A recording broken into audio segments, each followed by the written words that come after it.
നമസ്കാരം. നമ്മൾ ഈ സൂപ്പർ മാർക്കറ്റിലൊക്കെ പോകുമ്പോൾ ആ ഷെൽഫുകളൊക്കെ എങ്ങനെ നിറഞ്ഞിരിക്കുന്നത് കാണാറില്ലേ? അതിൻ്റെ പിന്നിൽ എന്തോരം കാര്യങ്ങൾ നടക്കുന്നുണ്ടാവും എന്ന് നമ്മളാരും അത്ര ഓർക്കാറില്ല, അല്ലേ? ഇന്നത്തെ നമ്മുടെ ഈ ഒരു വിശദമായ സംഭാഷണത്തിലേക്ക് നിങ്ങൾക്ക് സ്വാഗതം. നമ്മളിന്ന് നോക്കാൻ പോകുന്നത് ഈ ഷെൽഫുകൾ നിറയ്ക്കുന്നതിലെ ഒരു പ്രധാന ആളെക്കുറിച്ചാണ്. സൂപ്പർ മാർക്കറ്റ് ബയർ അല്ലെങ്കിൽ പർച്ചേസ് മാനേജർ എന്നും പറയും. അപ്പോൾ എന്തൊക്കെയാണ് അവരുടെ പ്രധാനപ്പെട്ട ജോലികൾ? ഒരു സൂപ്പർ മാർക്കറ്റിൻ്റെ വിജയത്തിൽ ഈ റോളിന് എത്രത്തോളം പ്രാധാന്യമുണ്ട്? ഇതൊക്കെ മനസ്സിലാക്കാൻ നമ്മളിന്ന് ആശ്രയിക്കുന്നത് ആംസെറ്റ് റീറ്റെയിൽ അക്കാഡമിക് സിലബസ് ആണ്. ഇത് തയ്യാറാക്കിയത് ഹൈപ്പർ മാർക്കറ്റ് ട്രെയിനർ സബീർ ഇബ്രാഹിമാണ്. ഒരുപാട് ഹൈപ്പർ മാർക്കറ്റുകൾ ഈ ഒരു രീതിയാണ് ഫോളോ ചെയ്യുന്നത് എന്നാണ് പറയുന്നത്. അപ്പോൾ ഒരു സൂപ്പർ മാർക്കറ്റ് എങ്ങനെയാണ് കാര്യങ്ങൾ കാണുന്നത്, എങ്ങനെയാണ് പ്രവർത്തിക്കുന്നത് എന്നതിൻ്റെ ഒരു ഐഡിയ കിട്ടാൻ ഇത് സഹായിക്കും. നമുക്ക് തുടങ്ങിയാലോ?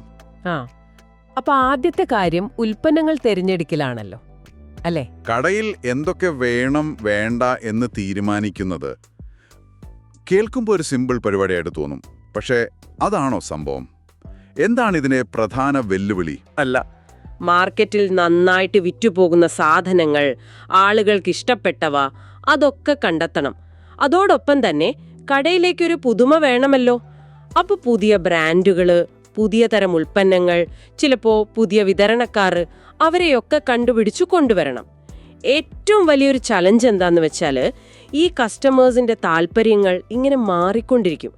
അത് മുൻകൂട്ടി കാണാൻ പറ്റണം. അത് ശരിയാണ്, ട്രെൻഡുകൾ മാറുമല്ലോ.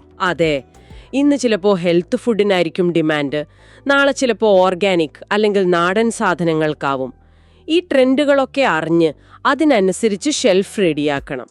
പിന്നെ സീസൺ, അതും വളരെ പ്രധാനമാണ്.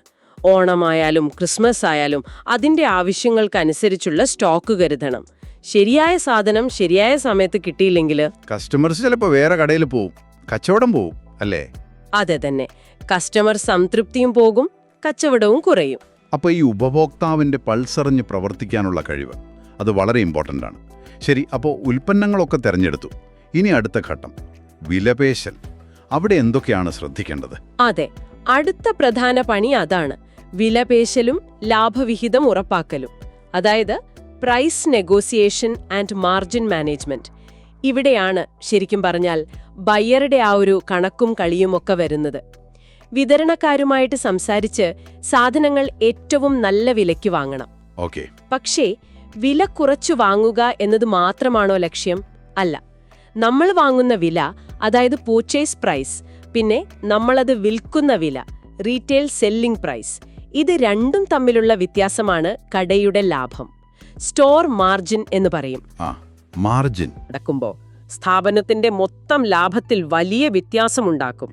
അതുകൊണ്ട് വിലയിടുന്നതിലും എപ്പോൾ ഡിസ്കൗണ്ട് കൊടുക്കണം, എന്ത് പ്രൊമോഷൻ കൊടുക്കണം, ഇതിലൊക്കെ നല്ല ശ്രദ്ധ വേണം.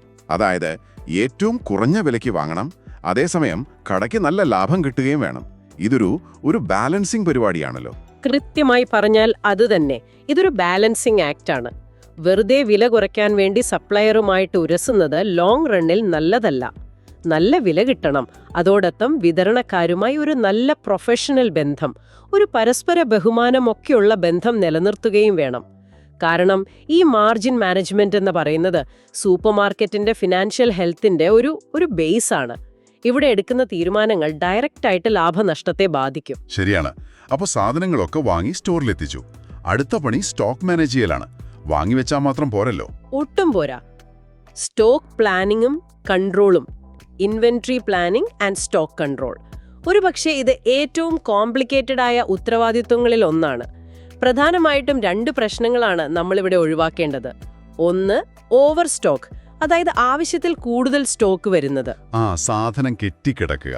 അതെ, പണം അതിൽ ബ്ലോക്കാവും, സാധനം വെക്കാൻ സ്ഥലം വേണം, ചിലപ്പോൾ എക്സ്പയറി ആവും, കേടാവും, നഷ്ടം വരും. രണ്ടാമത്തെ പ്രശ്നം ഷോർട്ടേജ്, അതായത് ഔട്ട് ഓഫ് സ്റ്റോക്ക്, ആവശ്യമുള്ള സാധനം കടയിൽ ഇല്ലാതിരിക്കാം. അത് കസ്റ്റമറെ സംബന്ധിച്ചിടത്തോളം വലിയ ബുദ്ധിമുട്ടാണ്. തീർച്ചയായും, അവര് നിരാശരാവും, ചിലപ്പോൾ വേറെ കടയിൽ പോകും, നമുക്ക് സെയിൽസ് നഷ്ടപ്പെടും. അപ്പോൾ ഈ രണ്ടറ്റവും ഒഴിവാക്കണം. ഓവർ സ്റ്റോക്കും വേണ്ട, ഷോർട്ടേജും വേണ്ട. അതിനെന്താണൊരു വഴി? അതിനാണ് കൃത്യമായ പ്ലാനിംഗ് വേണ്ടത്. ഓരോ പ്രോഡക്റ്റും എപ്പോ വീണ്ടും ഓർഡർ ചെയ്യണം. റീഓർഡർ ലെവൽ, അല്ലേ? അതെ, ആ റീഓർഡർ ലെവൽ മുൻകൂട്ടി തീരുമാനിക്കണം. പിന്നെ വിൽക്കാതിങ്ങനെ ഇരിക്കുന്ന സാധനങ്ങൾ, slow moving, non moving items എന്നൊക്കെ പറയും. അതൊക്കെ തിരിച്ചറിഞ്ഞ് അത് വിറ്റ് തീർക്കാൻ എന്ത് ചെയ്യണമെന്ന് തീരുമാനിക്കണം. ചിലപ്പോൾ വില കുറച്ചു കൊടുക്കേണ്ടി വരും. പിന്നെ ഡിമാൻഡ് ഫോർകാസ്റ്റിംഗ്, അതായത് ഭാവിയിൽ എത്ര വിൽപ്പന നടക്കാൻ സാധ്യതയുണ്ടെന്ന് ഏകദേശം കണക്കുകൂട്ടണം. സ്റ്റോക്ക് എത്ര വേഗത്തിൽ വിറ്റുപോകുന്നുണ്ട്, സ്റ്റോക്ക് ടേൺ ഓവർ റേറ്റ്, അത് നോക്കി മെച്ചപ്പെടുത്താൻ ശ്രമിക്കണം. ഓർക്കേണ്ട ഒരു കാര്യം, ഷെൽഫിൽ വെറുതെ ഇരിക്കുന്ന ഓരോ സാധനവും ലാഭം തരാതെ കെട്ടിക്കിടക്കുന്ന പൈസയാണ്. അപ്പോൾ എഫക്റ്റീവായിട്ട് സ്റ്റോക്ക് കൺട്രോൾ ചെയ്താൽ സ്ഥാപനത്തിന്റെ ക്യാഷ് ഫ്ലോ, പണമൊഴുക്ക്, അത് നല്ല രീതിയിൽ നടക്കും. ഈ സ്റ്റോക്ക് മാനേജ്മെന്റ് എന്ന് പറഞ്ഞാൽ അതൊരു ശാസ്ത്രം തന്നെയാണെന്ന് തോന്നുന്നു. ശരി, ഇനി ഈ സാധനങ്ങളൊക്കെ നമുക്ക് എത്തിച്ചു തരുന്നത് സപ്ലയർമാരാണല്ലോ. അവരുമായിട്ടുള്ളൊരു ബന്ധം അതെത്രത്തോളം പ്രധാനപ്പെട്ടതാണ്? ആരാണോ നമുക്ക് സാധനം തരുന്നത്, ആ വിതരണക്കാർ, ഡിസ്ട്രിബ്യൂട്ടർമാർ, ഏജന്റുമാർ, അവരുമായിട്ടൊക്കെ ഒരു നല്ല പ്രൊഫഷണൽ ബന്ധമുണ്ടാക്കിയെടുക്കണം. അത് നിലനിർത്തുകയും വേണം. എന്തിനാണത്? എന്നാലേ സാധനങ്ങൾ കറക്റ്റ് സമയത്ത് കിട്ടൂ, നല്ല ക്വാളിറ്റിയിൽ കിട്ടൂ. പിന്നെ ഈ supply terms, delivery schedule, credit policy, അതായത് കടം തരുന്നതിലെ വ്യവസ്ഥകൾ, ഇതൊക്കെ വ്യക്തമായിട്ട് സംസാരിച്ചുറപ്പിക്കണം. പേയ്മെന്റ് ഫോളോ അപ്പ്, പൈസ കൊടുക്കുന്ന കാര്യങ്ങൾ കൃത്യമായി ചെയ്യണം. അതുപോലെ പേപ്പർ വർക്കുകൾ, ഡോക്യുമെന്റേഷൻ, അതും വളരെ നീറ്റായിരിക്കണം. നല്ല ബന്ധങ്ങളുണ്ടെങ്കിൽ ചിലപ്പോൾ പ്രതിസന്ധി ഘട്ടങ്ങളിലൊക്കെ ഒരു സാധനത്തിന് പെട്ടെന്ന് ക്ഷാമം വന്നാൽ നമുക്കൊരു മുൻഗണന കിട്ടാൻ വരെ സാധ്യതയുണ്ട്. അപ്പോൾ ഒരു കൊടുക്കൽ വാങ്ങൽ എന്നതിനപ്പുറം ഒരു വിശ്വാസത്തിന്റെ പുറത്തുള്ളൊരു പാർട്ട്ണർഷിപ്പ് പോലെയാണല്ലേ? അതെ, ഒരു പങ്കാളിത്തം തന്നെ. ഈ ബന്ധങ്ങളൊക്കെ നോക്കുന്നതിന്റെ കൂടെ ഈ ബയർ കുറെ കണക്കുകളും കാര്യങ്ങളും നോക്കേണ്ടതെന്നല്ലോ, ഡേറ്റ. ഓ തീർച്ചയായും. ഇന്നത്തെ കാലത്ത് ഡേറ്റ ഇല്ലാതെ ഒരു ബിസിനസ്സും മുന്നോട്ട് പോകില്ല. ഡാറ്റ അനാലിസിസും റിപ്പോർട്ടിംഗും ബയറുടെ ജോലിയുടെ ഒരു കോർ ഭാഗം തന്നെയാണ്. എത്ര സാധനം വാങ്ങി, പർച്ചേസ് റിപ്പോർട്ട്, ഓരോന്നും എത്ര വിറ്റുപോയി, സെയിൽസ് പെർഫോമൻസ്, ഓരോ കാറ്റഗറിയിൽ നിന്നും എത്ര ലാഭം കിട്ടി, കാറ്റഗറി വൈസ് പ്രോഫിറ്റ്, ഇങ്ങനെയുള്ള ഒരുപാട് റിപ്പോർട്ടുകൾ എപ്പോഴും നോക്കിക്കൊണ്ടിരിക്കണം. എന്തിനാണ് ഇത്ര ഡീറ്റെയിൽ ആയിട്ട് നോക്കുന്നത്? എന്നാലല്ലേ അറിയാൻ പറ്റൂ ഏത് സാധനമാണ് പെട്ടെന്ന് വിറ്റുപോകുന്നത്, ഫാസ്റ്റ് മൂവിംഗ് ഐറ്റംസ്, ഏതാണ് കൂടുതൽ ലാഭം തരുന്നത്, ഹൈ മാർജിൻ ഐറ്റംസ്. ഈ വിവരങ്ങൾ വെച്ചിട്ടാണ് പിന്നെ എന്തു വാങ്ങണം, എത്ര വാങ്ങണം എന്നൊക്കെ തീരുമാനിക്കുന്നത്. ആഹാ, അപ്പോൾ ഈ നമ്പറുകൾക്ക് പിന്നിലെ കഥകൾ വായിച്ചെടുക്കാനുള്ള ഒരു കഴിവ് വേണം. ഈ ഡേറ്റ അനാലിസിസ് വേറെ എന്തൊക്കെ തീരുമാനങ്ങളെയാണ് ഹെൽപ്പ് ചെയ്യുന്നത്? മിക്കവാറും എല്ലാ തീരുമാനങ്ങളെയും ഇത് സ്വാധീനിക്കും. ഏത് പ്രോഡക്റ്റിൽ കൂടുതൽ ഫോക്കസ് ചെയ്യണം, ഏതിന്റെ സ്റ്റോക്ക് കുറയ്ക്കണം, വില കൂട്ടണോ കുറയ്ക്കണോ, എന്ത് ഓഫർ കൊടുക്കണം, എങ്ങനെയുള്ള സ്ട്രാറ്റജിക് തീരുമാനങ്ങൾ എടുക്കുന്നത് ഈ ഡാറ്റ നോക്കിയിട്ടാണ്, അല്ലാതെ വെറുതെ ഒരു ഊഹത്തിന്റെ പുറത്തല്ല. അതുപോലെ പ്രധാനപ്പെട്ട ഒന്നാണ് മാർക്കറ്റ് കോമ്പറ്റിഷൻ അനാലിസിസ്. ഓ, മറ്റ് കടകൾ എന്ത് ചെയ്യുന്നുവെന്ന് നോക്കുന്നത്. അതെ, അടുത്തുള്ള മറ്റു സൂപ്പർ മാർക്കറ്റുകൾ എന്ത് വിലയിടുന്നു, എന്ത് പ്രൊമോഷൻ കൊടുക്കുന്നു എന്നൊക്കെ അറിഞ്ഞാലേ നമുക്ക് നമ്മുടേതായ തന്ത്രങ്ങൾ ഉണ്ടാക്കാൻ പറ്റൂ. ശരിയാണ്. അപ്പോൾ ഈ ബയർ തീരുമാനങ്ങൾ എടുക്കുന്നത് മിക്കവാറും ഓഫീസിലിരുന്നായിരിക്കും. പക്ഷേ ഇതൊക്കെ നടപ്പിലാവുന്നത് കടയുടെ ഉള്ളിലാണല്ലോ. അപ്പോൾ കടയിലെ മറ്റു ടീമുകളുമായി ഒരു കോർഡിനേഷൻ വേണ്ടേ? അത് വളരെ വളരെ അത്യാവശ്യമാണ്, സ്റ്റോർ ഓപ്പറേഷൻസുമായിട്ടുള്ള കോർഡിനേഷൻ. കാരണം ബയർ വാങ്ങുന്ന സാധനം കസ്റ്റമറുടെ കയ്യിലെത്തുന്നത് കടയിലെ ടീം വഴിയാണ്. അപ്പോൾ ഈ മെർച്ചൻഡൈസിംഗ് ടീം, അതായത് ഷെൽഫിൽ സാധനം എടുക്കുന്നവര്, റിസീവിംഗ് ടീം, സാധനം വരുമ്പോൾ എടുക്കുന്നവര്, ഡിസ്പ്ലേ ടീം, ഇവരുമായിട്ടൊക്കെ നല്ലൊരു കമ്മ്യൂണിക്കേഷനും സഹകരണവും വേണം. ബയർ പ്ലാൻ ചെയ്യുന്ന ആ ഷെൽഫ് പ്ലാനോഗ്രാംസ്, ഓരോ കാറ്റഗറിയും എങ്ങനെ ഡിസ്പ്ലേ ചെയ്യണമെന്നുള്ള സ്ട്രാറ്റജി, ഇതൊക്കെ ഈ ടീമുമായിട്ട് സംസാരിച്ചാണ് നടപ്പാക്കുക. പ്രമോഷനൊക്കെ നടക്കുമ്പോൾ അതിനു വേണ്ട സ്റ്റോക്ക് കടയിലുണ്ടെന്ന് ഉറപ്പാക്കാനും ഈ ഒരു സഹകരണം വേണം. മനസ്സിലായി. അതായത് പർച്ചേസ് ടീമും സ്റ്റോർ ടീമും ഒറ്റക്കെട്ടായി നിന്നാലേ കാര്യങ്ങൾ ഭംഗിയായി നടക്കൂ. ഇനി വളരെ പ്രധാനപ്പെട്ട ഒരു കാര്യം, നിയമങ്ങൾ പാലിക്കുന്നത്, ക്വാളിറ്റി ഉറപ്പാക്കുന്നത്, ഇതിലൊന്നും ഒരു വിട്ടുവീഴ്ചയും പാടില്ലല്ലോ. ഒട്ടും പാടില്ല.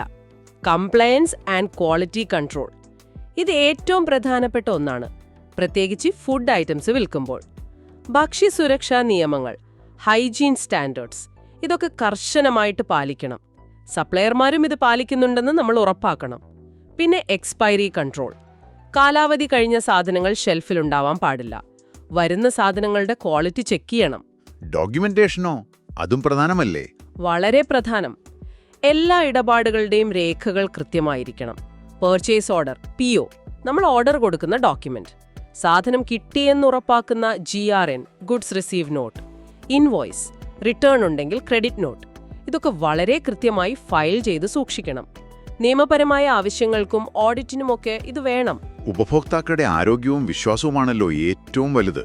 നിയമം തെറ്റിച്ചാൽ അതിന്റെ പ്രശ്നങ്ങൾ വേറെ വരുമല്ലേ? തീർച്ചയായും. നിയമലംഘനം ഉണ്ടായാൽ ഫൈൻ വരും, നിയമ നടപടികൾ വരും.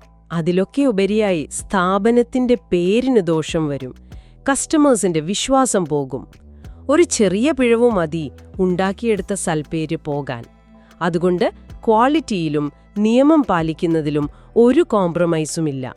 ഇത്രയധികം ഡെയിലി ടാസ്കുകൾക്കിടയിലും കുറച്ച് ലോങ് ടേം പ്ലാനിങ്ങും ബയറുടെ ജോലിയുടെ ഭാഗമാണെന്ന് പറഞ്ഞല്ലോ. എന്താണ് ഈ സ്ട്രാറ്റജിക് പ്ലാനിംഗ് കൊണ്ട് ഉദ്ദേശിക്കുന്നത്? ശരിയാണ്. ഇതൊരു ഡേ ടു ഡേ ഓപ്പറേഷൻ മാത്രമല്ല, ഒരു ദീർഘവീക്ഷണം വേണം. സൂപ്പർമാർക്കറ്റിന്റെ ഭാവിയെ മുന്നിൽ കണ്ട് ചില തീരുമാനങ്ങൾ എടുക്കണം. ഉദാഹരണത്തിന്, ഓരോ കാറ്റഗറിയുടെയും പെർഫോമൻസ് നോക്കിയിട്ട് ഏതെങ്കിലും കാറ്റഗറി എക്സ്പാൻഡ് ചെയ്യണോ, അതായത് വികസിപ്പിക്കണോ, അതോ ചിലത് വേണ്ടെന്ന് വെക്കണോ എന്നൊക്കെ തീരുമാനിക്കാം. പിന്നെ ലോക്കൽ സപ്ലയർ നെറ്റ്വർക്ക് ഉണ്ടാക്കുന്നത്, അതായത് പ്രാദേശികമായി സാധനങ്ങൾ തരുന്നവരെ കണ്ടെത്തുന്നത്. അതുകൊണ്ടുള്ള ഗുണമെന്താ? ഫ്രഷ് സാധനങ്ങൾ കിട്ടും, ചിലപ്പോൾ വില കുറയാനും സാധ്യതയുണ്ട്, കമ്മ്യൂണിറ്റിയുമായിട്ടൊരു ബന്ധമുണ്ടാകും. പിന്നെ കോസ്റ്റ് സേവിംഗ് ഇനീഷ്യേറ്റീവ്സ്, അതായത് ചെലവ് ചുരുക്കാനുള്ള വഴികൾ കണ്ടെത്തുക, ഓപ്പറേഷണൽ എഫിഷ്യൻസി കൂട്ടുക, പ്രവർത്തനങ്ങൾ കൂടുതൽ കാര്യക്ഷമമാക്കാനുള്ള വഴികൾ നോക്കുക. ഇതൊക്കെ ഈ സ്ട്രാറ്റജിക് പ്ലാനിങ്ങിൽ വരും. ചുരുക്കി പറഞ്ഞാൽ, മാർക്കറ്റ് എങ്ങനെ മാറുന്നു എന്ന് നോക്കി അതിനനുസരിച്ച് സ്ഥാപനത്തെ മാറ്റിയെടുക്കുന്നതിൽ ബയർക്കൊരു പ്രധാന പങ്കുണ്ട്. അപ്പോ നമ്മൾ ഇന്ന് സംസാരിച്ച കാര്യങ്ങൾ വെച്ച് നോക്കുമ്പോൾ ഒരു സൂപ്പർമാർക്കറ്റ് ബയർ എന്ന് പറഞ്ഞാൽ എന്തോരം ഉത്തരവാദിത്തങ്ങളാണ്. ഉൽപ്പന്നം തെരഞ്ഞെടുക്കുന്നത് മുതൽ വിലപേശി, മാർജിൻ ഉറപ്പാക്കി, സ്റ്റോക്ക് കൺട്രോൾ ചെയ്ത്, സപ്ലയർമാരുമായി നല്ല ബന്ധം വെച്ച്, ഡേറ്റ നോക്കി, സ്റ്റോറുമായി സഹകരിച്ച്, നിയമങ്ങളും ക്വാളിറ്റിയും ഉറപ്പാക്കി, ഭാവിയിലേക്ക് പ്ലാൻ ചെയ്യുന്നത് വരെ. ഈ സിലബസിൽ പറയുന്ന പോലെ ഒരു സൂപ്പർമാർക്കറ്റിന്റെ ലാഭം, സ്റ്റോക്കിന്റെ അവസ്ഥ, വിതരണക്കാരുമായുള്ള ബന്ധം എന്നിവയുടെ എല്ലാം നട്ടെല്ലാണ് ബയർ അഥവാ പർച്ചേസ് മാനേജർ എന്ന് പറയാം. ഈ വാചകം വളരെ ശരിയാണെന്ന് തോന്നുന്നു, അല്ലേ? അതെ, 100% ശരിയാണ്. ഈ പൊസിഷനിലിരിക്കുന്ന ആളെടുക്കുന്ന ഓരോ ചെറിയ തീരുമാനം പോലും ആ സൂപ്പർമാർക്കറ്റിന്റെ മൊത്തത്തിലുള്ള പ്രവർത്തനത്തെ ഒരുപാട് രീതിയിൽ ബാധിക്കും. ലാഭത്തെ മാത്രമല്ല, കസ്റ്റമർ എക്സ്പീരിയൻസിന്, ജീവനക്കാരുടെ വർക്ക് ലോഡിന്, സപ്ലയർമാരുടെ ബിസിനസ്സിനെ, എല്ലാത്തെയും. അതുകൊണ്ട് തന്നെ ഇത് വളരെ പ്രധാനപ്പെട്ട ഒരുപാട് സ്കിൽ ആവശ്യമുള്ളൊരു റോളാണ്. ഒരു സൂപ്പർമാർക്കറ്റ് ബയറുടെ ഈ ലോകത്തിലേക്ക് നമ്മൾ നടത്തിയ ഈ ഒരു ആഴത്തിലുള്ള സംഭാഷണം നിങ്ങൾക്ക് പുതിയ ചില കാര്യങ്ങൾ മനസ്സിലാക്കാൻ സഹായിച്ചുവെന്ന് കരുതുന്നു. ഇനി നിങ്ങൾ സൂപ്പർമാർക്കറ്റിൽ പോകുമ്പോൾ, ഒരു സാധനം കയ്യിലെടുക്കുമ്പോൾ, ഒരുപക്ഷെ അതിന് പിന്നിലെ ഈ വലിയ പ്രോസസ്സിനെക്കുറിച്ചൊന്ന് ഓർത്തേക്കാം. ഞങ്ങളോടൊപ്പം ഇത്രയും നേരം ചെലവഴിച്ചതിന് നന്ദി. സൂപ്പർമാർക്കറ്റ് ബയർക്ക് ഏറ്റവും അത്യാവശ്യം വേണ്ട ഒരു കഴിവെന്തായിരിക്കും? ഡേറ്റയെ അരിച്ചു പെറുക്കി അതിൽ നിന്ന് ഇൻസൈറ്റ്സ് കണ്ടെത്തി തീരുമാനമെടുക്കാനുള്ള ആ ഒരു അനലറ്റിക്കൽ സ്കില്ലായിരിക്കുമോ? അതോ ഈ പെട്ടെന്ന് മാറുന്ന കസ്റ്റമർ ട്രെൻഡുകൾ, പുതിയ പുതിയ കാര്യങ്ങൾ, അതൊക്കെ പെട്ടെന്ന് മനസ്സിലാക്കി അതിനനുസരിച്ച് മാറാനുള്ള ആ ഒരു കഴിവായിരിക്കും കൂടുതൽ പ്രധാനം? രണ്ടും വേണം. പക്ഷേ ഭാവിയിൽ ഏതിനായിരിക്കും മുൻതൂക്കം? ഇതിനെക്കുറിച്ച് നിങ്ങൾക്ക് എന്തു തോന്നുന്നു? ഒന്ന് ആലോചിച്ചു നോക്കാവുന്നതാണ്. അടുത്ത തവണ പുതിയൊരു വിഷയവുമായി കാണാം. നന്ദി.